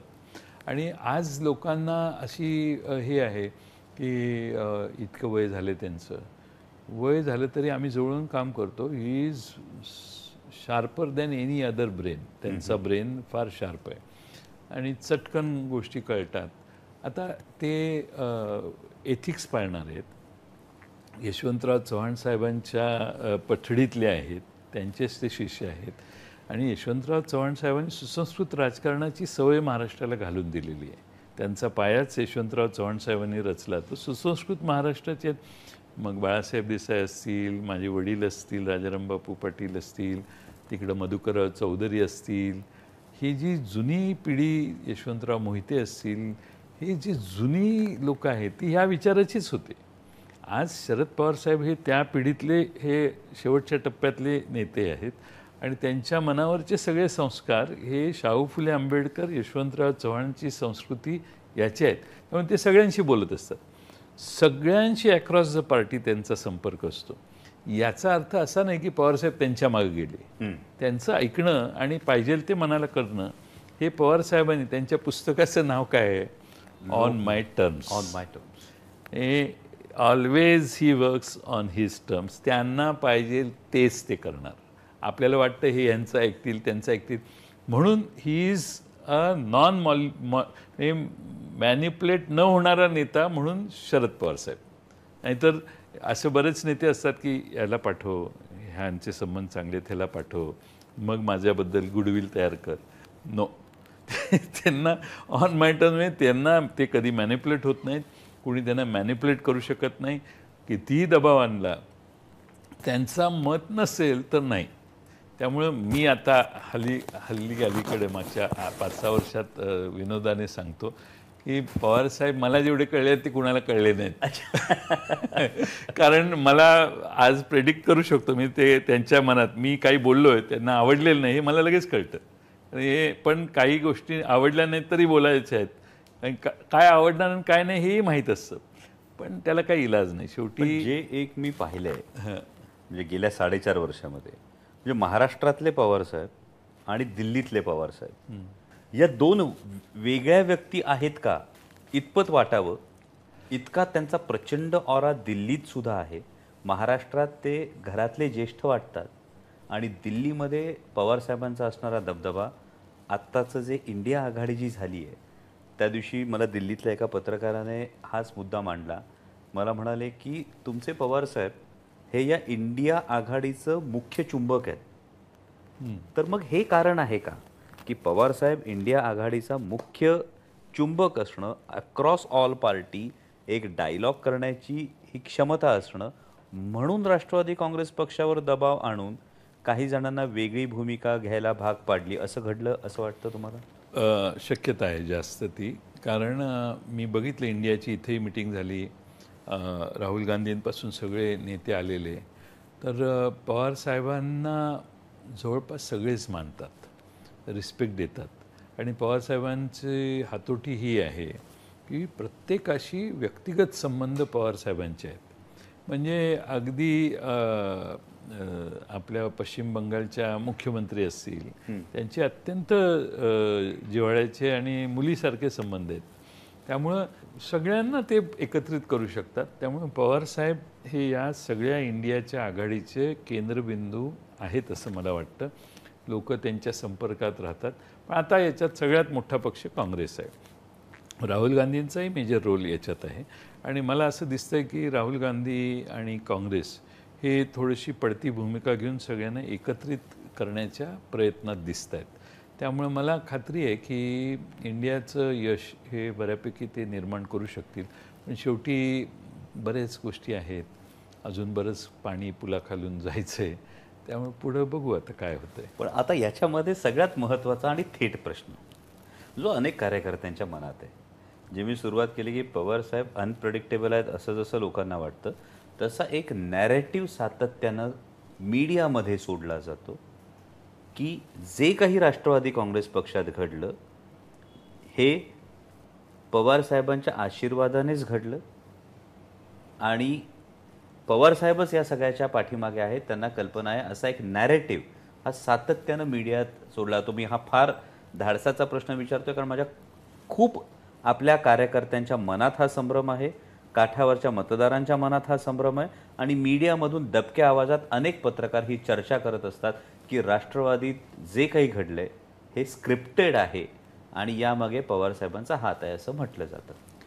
एक मी त्याचं साक्षीदार आहे की आपल्याला या मार्गाने गेलं पाहिजे असा आग्रह करणारा एक नेत्यांचा समूह ग्रुप आमच्या पक्षात होता आणि त्यांचा तो सतत आग्रह असायचा. पण पवारसाहेब कधी त्याला होकार देत नव्हते. फारच प्रेशर आलं तर ठीक आहे बघा काय म्हणतात कोण असं म्हणून तेवढी वेळ मारून न्यायचे. पण त्यांच्या मनात कधीही त्या मार्गाने जायचं नव्हतं. आणि त्यामुळं ही जी घटना घडलेली आहे ती अचानक आहे, पवारसाहेबांना माहिती नसतानाची आहे. पहिल्यांदा ज्यावेळी झालं त्यावेळी 8-9 आमदार इकडं तिकडं झाले. दुसऱ्यांदा पक्षाच्या अध्यक्षपदाला चेंज करायचं आहे अशा भावनेनं मिटिंग बोलवलेली आहे अशी बहुतेक धारणा बहुतेक आमदारांची झाली आणि सगळे आमदार गेले. मलाही अनेकांनी फोन केला, त्यावेळी मी सांगितलं नाही जावा तुम्ही. एक 7-8 जण त्यातले 2-3 मंत्रीच झालेले. मला विचारलं त्यांनी आम्ही जाऊ का, तर मी म्हटलं नाही जावा तुम्ही, त्यांनी बोलवले तुम्हाला तर तुम्ही जावा. कारण असं आहे की पक्षात फूट पडू नये ही माझं सुरुवातीपासून आजही तेच माझं मत होतं की होता कामा नये. पण जे झालं ते अचानक झालं. पवारसाहेबांच्या कल्पनेच्या पलीकडच्या गोष्टी या पवारसाहेबांना कल्पनाच नव्हती. आणि आज जर पवारसाहेबांनी स्क्रिप्ट केलेली असेल तयार, तर मग आज पवारसाहेब निवडणूक आयोगाच्या कार्यालयात 3-3 तास हिअरिंगला स्वतः एकटे जाऊन बसतात. आपल्या डोळ्याने आपण जो पक्ष निर्माण केलेला आहे, सगळ्यात प्रेम आपण ज्याला जन्म दिला त्या संस्थेवर व्यवस्थेवर असतं, ती राष्ट्रवादी पक्षच आपल्या हातातून काढून घेतला जातोय. हे आज दिल्लीत जाऊन ते उघड्या डोळ्याने बघतायत. आपण देश बघतोय. पवारसाहेबांच्या हयातीत 25 वर्ष कष्ट राबून त्यांनी जो पक्ष उभा केला, माणसं मिळवली, माणसं जोडली, तो पक्ष त्यांच्या डोळ्यादेखत त्यांच्याकडून हिसकावून नेण्याचं काम काही जण करतायत. आणि निवडणूक आयोग माहीत नाही आता त्याच्यात सहभागी होणार आहे की नाही. आणि तर स्क्रिप्टेड असतं तर कदाचित या स्टेजला गेलंच नसतं. त्यामुळं पवारसाहेबांच्या जिव्हारी हे लागलेलं आहे की त्यांचा पक्ष त्यांच्याकडून जातोय. आणि म्हणून स्वतः दिल्लीला आज पण आता चालू आहे ही सुनावणी आणि यापूर्वीच्या सगळ्या तारखांना पवारसाहेब जाऊन बसले स्वतः. मीन्स पवारसाहेब जाऊन बसतात कारण वकिलांची अशी चर्चा तेच करतात. आम्हाला त्या केसमधले आम्ही तिकडं तेच स्वतः हँडल करतात ते पूर्ण. आणि त्यांनी पूर्ण लक्ष घालून तो पक्ष आपला वाचला पाहिजे याचा त्यांचा प्रयत्न आहे. हे स्क्रिप्टेड असतं तर या स्तराला गोष्टी गेल्या नसत्या. आणि पवारसाहेबांना निवडणूक आयोगाच्या दारात जायला लावणं हे मला वाटत नाही कोणाला अभिप्रेत होतं. पण आज पवारसाहेबांना निवडणूक आयोगाच्या दारात दुर्दैवाने जावं लागतंय. ही फार वाईट गोष्ट आहे असं मला वाटतं. यामध्ये एक गोष्ट साहेब सातत्यानं मी ऑब्झर्व करतोय, पवार साहेबांबरोबर जेव्हाही महाराष्ट्रात दौरा असतो तेव्हा मला सगळ्यात महत्त्वाची गोष्ट अशी वाटते की दाराबाहेर किंवा ओट्यावर भांडी घासत असणारी माता भगिनी ही भांडी घासत असलेली सोडून ती रस्त्यापर्यंत धावते पवारसाहेब जात आहेत हे बघण्यासाठी. एखादा तरुण आवर्जून जो राजकीय पक्षाचा कार्यकर्ता नसतो तो आवर्जून येऊन बघतो पवारसाहेब जात आहेत यासाठी. तर ही महाराष्ट्राच्या मनात पवारसाहेबांची योद्ध्याची प्रतिमा तयार होते का? हो हो. मी आपण जो अनुभव घेतला तो मीही बघतोय. प्रचंड मोठ्या प्रमाणात महाराष्ट्रातला तरुण वर्ग, महिला वर्ग हा पवारसाहेबांचे कुठेही गेले की सगळी कामं सोडून पवारसाहेबांना भेटायला जातो, त्यांचं समर्थन करायला जातो. आणि या वयात हा नेता लढतोय आणि महाराष्ट्राची भूमिकाच कायम राहिली आहे, दिल्ली पुढं मान तुकवायची नाही. त्यामुळे महाराष्ट्राचा हा नेता महाराष्ट्राचा स्वाभिमान टिकवण्यासाठी, मराठी माणसाने तयार केलेल्या पक्ष वाचवण्यासाठी आणि चुकीच्या गोष्टींच्या विरोधात उभं राहण्याचं काम करतोय. म्हणून महाराष्ट्रात प्रचंड मोठ्या प्रमाणात त्यांची आज क्रेज आहे. महाराष्ट्रातल्या गल्ली बोळात पवारसाहेब कुठेही जावोत आज त्यांचं समर्थन करणारी जनता आज दिसते आणि प्रचंड सहानुभूती मागच्या पक्ष फुटल्यानंतर पवारसाहेबांच्या मागं महाराष्ट्रात उभी राहिली. म्हणजे जी महाराष्ट्राची प्रवृत्ती आहे रडायचं नाही लढायचं, हो, ती पवारसाहेब 100% अंमलात आणतायत आणि ते आम्हाला कधी कधी वाटतं की आमच्यापेक्षा ते जास्त ॲक्टिव्ह आहेत. मी मध्ये सगळीकडेच दौरे करायला सुरुवात केल्यावर आम्ही त्यांना सांगितलं इतक्यात नको, हळूहळू करू म्हणून. पण आज त्यांचा उत्साह प्रचंड आहे. मध्ये 10-15 दिवस झाले की बोलून अजून का नाही गोष्टी केल्या, अजून का नाही केल्या. म्हणजे प्रचंड त्यांचा कामाचा उरक आहे. कोणत्याही घटनेत कसं वागलं पाहिजे हे पवारसाहेबांच्याकडून आम्ही सगळे शिकलो आहे. त्यामुळं पवारसाहेबांचं ही बाजू जी आहे ती महाराष्ट्रातल्या जनतेला भावणारी आहे. आणि म्हणून महाराष्ट्रात खेड्यात जावा, शहरात जावा, कुठेही जावा, गडचिरोलीला गेला तरी पवारसाहेबांना बघायला आणि त्यांच्या पाठीमागे समर्थन द्यायला लोक आहेत. हे पवारसाहेबांनी आयुष्यात मिळवलेली माणसं आहेत. आणि राजकारणात काय मिळवायचं असतं, लोकच मिळवायचे असतात. ती सगळ्यात मोठी बँक लोकांची महाराष्ट्रात कुणाकडे असेल तर ती शरद पवार साहेबांच्याकडे आहे. आता हे करताना साहेब पुन्हा एक अगदी वैयक्तिक प्रश्न आहे की तुम्ही सुरुवातीला सांगितलं 99 साली जेव्हा मंत्रिपदाची धुरा तुमच्या खांद्यावर दिली तर तुमच्या साथीनं त्यावेळी अनेक तुमच्या तरुण सहकाऱ्यांना पवारसाहेबांनी अत्यंत विश्वासानं मंत्री केलं. त्यातले काही सहकारी आता आपली साथ सोडून त्यांनी वेगळा निर्णय घेतलाय आणि काही जाहीर सभांमधून हीच माणसं पवारसाहेबांवर टीका करताना दिसतात. जर तुम्ही सुरुवातीपासून सोबत प्रवास सुरू केलाय तर त्यातल्या अनेकांचे तुमचे आजही मैत्रीचे संबंध असतील. यानंतर कधी संपर्क होतो का? कधी फोन करून तुम्हाला त्या सहकाऱ्यांना, जुन्या सहकाऱ्यांना कधी तुम्ही सांगितलं का की हे करताय हे योग्य नाही किंवा हे मला पटत नाही? हे याच्यात असं आहे की हे ज्यावेळी स्प्लिट होत होती त्यावेळी स्प्लिट झाल्यानंतर महिनाभर याच्यात मार्ग काढावा म्हणून मी स्वतः प्रयत्न करत होतो. पवारसाहेबांच्या संमतीने, पवारसाहेबांना माहीत होतं मी प्रयत्न करत होतो. मी दोन्ही बाजूला भेटत होतो आणि त्यावेळी अशा सगळ्या गोष्टी चर्चा हे होऊ नये, घडू नये यासाठी मी पक्षाचा अध्यक्ष आहे, माझी जबाबदारी आहे. त्यामुळं मी याचे पूर्ण प्रयत्न केले. आता शेवटी ते दुर्दैवाने घडू शकलं नाही. निवडणूक आयोगाच्या दारात आता आम्ही पोचलेलो आहोत. पण या सगळ्यांची वेगवेगळी इतकी वर्ष आम्ही एकत्रित काम केले की मला आश्चर्य वाटतं की त्यातले काही लोक पवारसाहेबांच्यावर कसं बोलू शकतात. कारण शेवटी आम्हा सगळ्यांना घडवलेलं आहे ते पवारसाहेबांनी घडवलेलं आहे. आणि मला आठवतं की पूर्वी यशवंतराव चव्हाण साहेबांच्या सगळ्यात आवडीचे नेते कोण होते तर माझे वडील होते, राजाराम बापू. त्यामुळे राजाराम बापूंनी काँग्रेस सोडून जनता पक्षात काम करायला सुरुवात केल्यावर राजाराम बापू कधीही यशवंतराव चव्हाणांच्या विरोधी एक शब्द त्यांनी काढला नाही. आणि कोणी विचारलं तर सांगायचे नाही मी त्यांच्या विरोधी नाही बोलणार. अगदी निवडणुकीतही, लोकसभेच्या निवडणुकीत सातारला वगैरे चव्हाण साहेबांच्यावर नाही बोलले. शेवटी पवार साहेबांनी जर यांना सगळ्यांना तयार केलं असेल तर त्यांना कोणता नैतिक अधिकारच नाही पवारसाहेबांच्या विरोधी काही बोलायचा. आणि पवारसाहेबांच्या नेतृत्वाची फळं ही राष्ट्रवादीची 25 वर्ष आणि त्याच्या आधीची जवळपास 8, 9, 10 वर्ष म्हणजे 30-35 वर्ष तुम्ही पवारसाहेबांच्या नेतृत्वाखाली काम केलं आणि तुम्ही अचानक तुमची भूमिका लोकांना सिद्ध करण्यासाठी चुकीची भूमिका पवारसाहेबांच्यावर टीका करतात. लोक मान्य नाही करणार. लोक शेवटी असं आहे की सत्ता, संपत्ती ह्या सगळ्या गोष्टींच्या पेक्षा एक मोराल फार महत्त्वाचं असतं आणि ते मोराल जर गमावलं तर बाकीच्या ह्या सगळ्या गोष्टींचा फार उपयोग होतो असं मला वाटत नाही. ते मोराल फार महत्त्वाचं आहे आणि मोरॅलिटी असेल तर आपण काहीही पुन्हा निर्माण करू शकतो. त्यामुळे शरद पवार साहेबांनी ते कधी डिस्ट्रॉय होऊन दिलं नाही.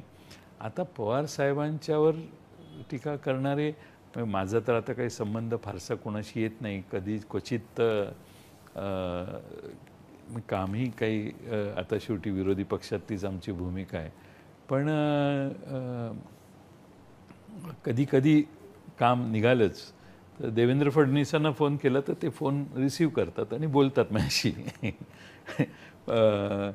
पण इकडचे जी आमची लोक आहेत त्यातल्या काही मंत्र्यांना काम असेल, अजून काही निघालंच नाही, पण 1-2 मंत्र्यांशी मी अलीकडच्या काळात बोललो. आमच्या भागातल्या काही प्रश्न होते त्या संबंधात, पाण्याच्या प्रश्नाच्या संदर्भात वगैरे.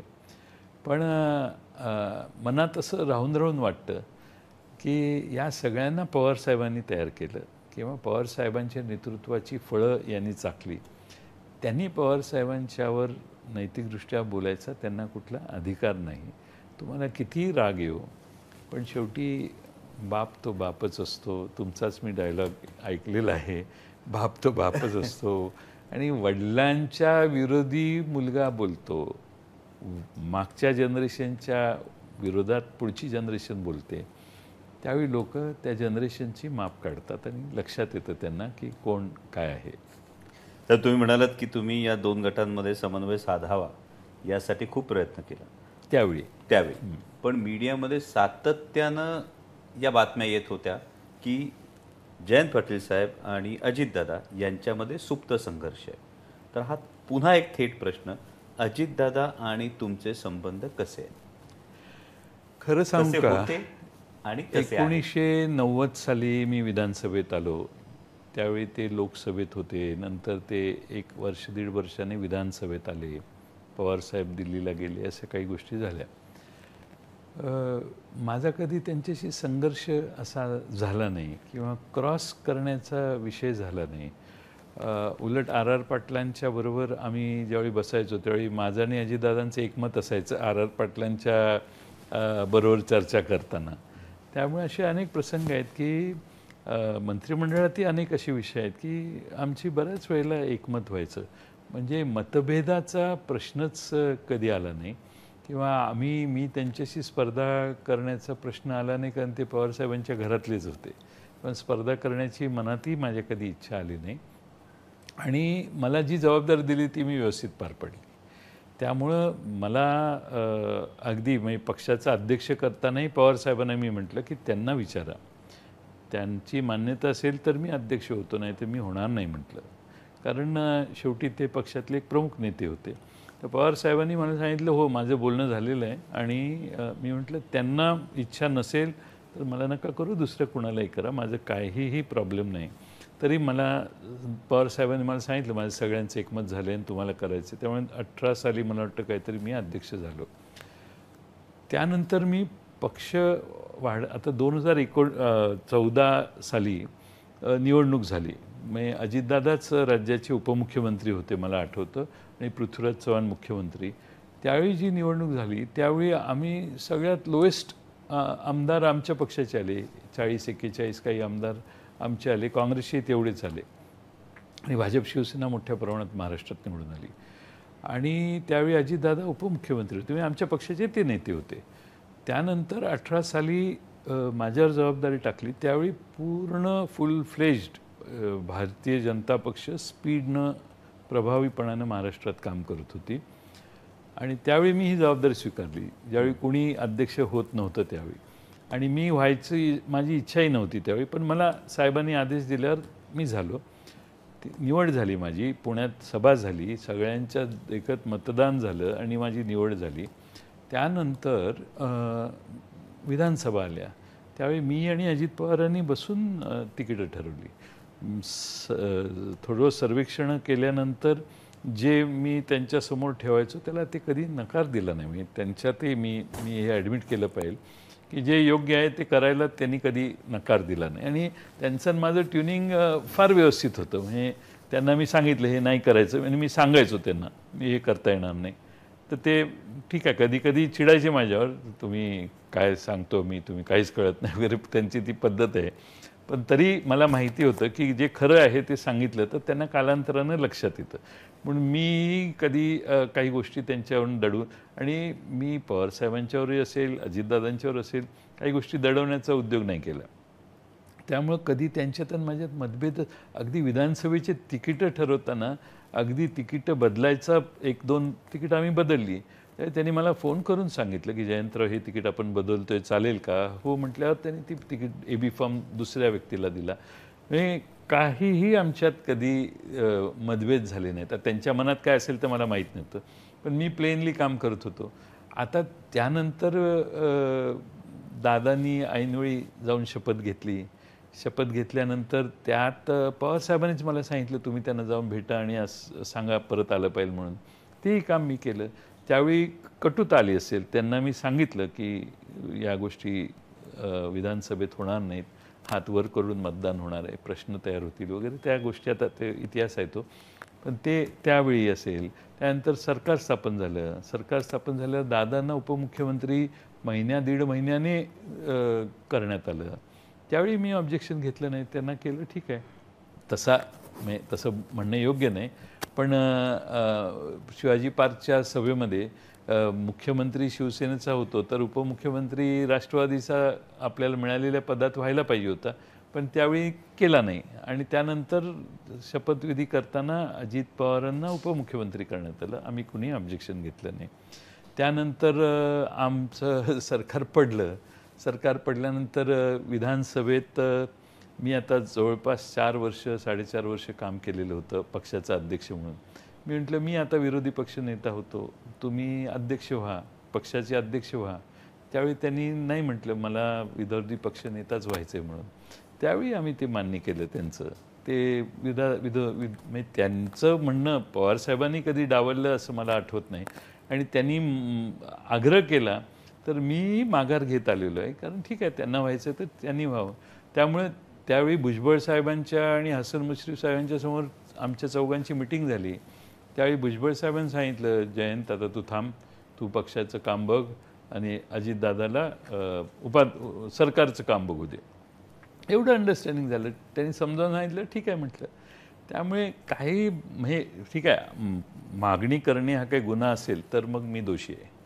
पण मला त्यावेळी विरोधी पक्षनेता व्हायची इच्छा होती, त्या नाही करता आल्यावर मी माझ्या पक्षाचं काम चालू केलं. त्यामुळे मतभेद असा कुठं झालाच नाही, कळलं का? आणि त्यांना जे जे पाहिजे होतं ते सरकारमध्ये असो पवारसाहेबांनी असो प्रत्येक वेळेला त्यांना देण्याचं काम पवारसाहेबांनी केलं असावं असं मला वाटतं. माझ्यासमोरच्या ह्या घटना मी तुम्हाला सांगितल्या. त्यामुळं ते 4 वेळा राज्याचे उपमुख्यमंत्री झाले. त्यावेळी पवारसाहेबांच्या कन्सेंटनंच झाले ना. त्यामुळं माझे आणि त्यांचे कधी मतभेद नाहीत. माझे व्यक्तिगत संबंध फार चांगले आहेत आणि आता अलीकडे भेटच होत नाही, त्यामुळं संबंध कसे आहेत ते तपासले गेलेले नाहीत सध्या. पण भविष्यात काय असणार? म्हणजे आता तुम्ही म्हणालात की अनेकदा तुम्ही एक पाऊल मागे घेतलंय, तुम्ही म्हणालात की तुमच्यात त्यांच्यात मतभेद कधीही नव्हते, पण आत्ताच्या ज्या राजकीय भूमिका पाहतो आहोत हे करताना येणाऱ्या भविष्य काळामध्ये लोकसभेच्या निवडणुका असतील, विधानसभेच्या निवडणुका असतील, तेव्हा दोघे 2 विरोधी बाजूंना उभे राहाल, त्यावेळी भूमिका काय असेल? आता असं आहे की आमच्या पक्षातल्या काही लोकांनी त्यांच्यावर जाऊन मार्ग वेगळा घेतलेला आहे. आता मार्गच बदलले, ते वेगळ्या मार्गाने गेले, आम्ही वेगळ्या मार्गावर आहोत.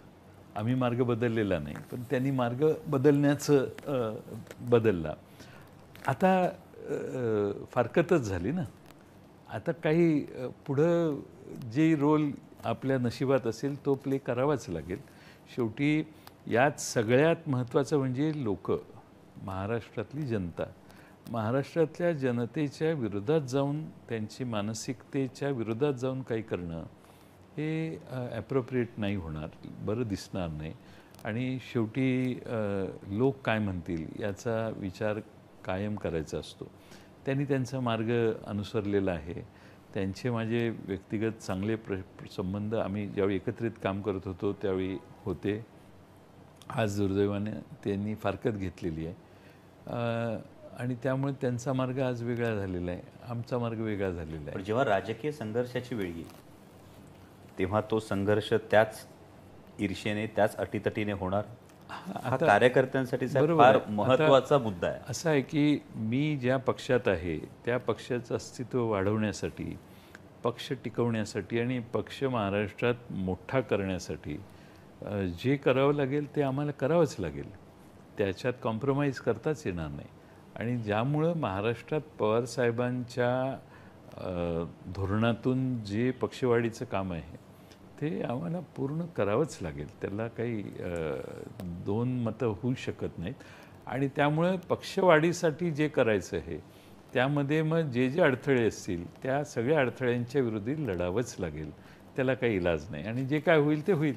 मला वाटतं हे उत्तर खूप कार्यकर्त्यांसाठी दिलासादायक आहे, कारण अनेकांच्या मनात कर्तव्य आणि ऋणानुबंध किंवा कर्तव्य आणि नातेसंबंध याच्यामध्ये कशाला झुकतं माप द्यायचं हा एक संभ्रम असतो. तुम्ही ते थेट कार्यकर्त्यांना सांगितलं की आपल्याला कर्तव्याच्या बाजूने उभं राहावं लागेल आणि त्या दिशेनं पुढं चालावं लागेल. खरं म्हणजे काय आहे की ऋणानुबंध हे खाजगी जीवनात असू शकतात, पण कर्तव्य सार्वजनिक जीवनात कधीही कर्तव्यापासून ढळायचं नसतं. त्यामुळं सार्वजनिक जीवनात आपण लोकांना बांधील आहोत. त्यामुळे आपल्याबरोबर जी लोक आहेत त्यांना जे अभिप्रेत आहे त्याच्यापेक्षा फार वेगळ्या गोष्टी करणं हे थोडंसं अडचणीचं होतं. आमचा मार्ग खडतर आहे, आमचा मार्ग अडचणीचा आहे, आमचा मार्ग विरोधी पक्षाचा आहे हे आम्हाला दिसतंय. बघू काय होते पुढे. धन्यवाद साहेब. टू द पॉइंट या पॉडकास्टच्या प्रत्येक प्रश्नाला तुम्ही अगदी मुद्देसूद आणि अगदी महाराष्ट्रवादी असं उत्तर दिलंय, त्याबद्दल मनापासून धन्यवाद. पण राष्ट्रवादी काँग्रेस प्रस्तुत टू द पॉइंट पॉडकास्टमधली ही मुद्देसूद चर्चा इथंच संपलेली नाहीये. पुढच्या भागात सुद्धा आपण माननीय प्रदेशाध्यक्ष, माजी मंत्री आमदार जयंतरावजी पाटील साहेब यांच्यासोबत संवाद साधणार आहोत. तुमच्या मनातले अनेक प्रश्न, अनेक राजकीय घडामोडींविषयी जाणून घेणार आहोत. So stay tune with to the point podcast. Correct चर्चा, विचारवादी मोर्चा.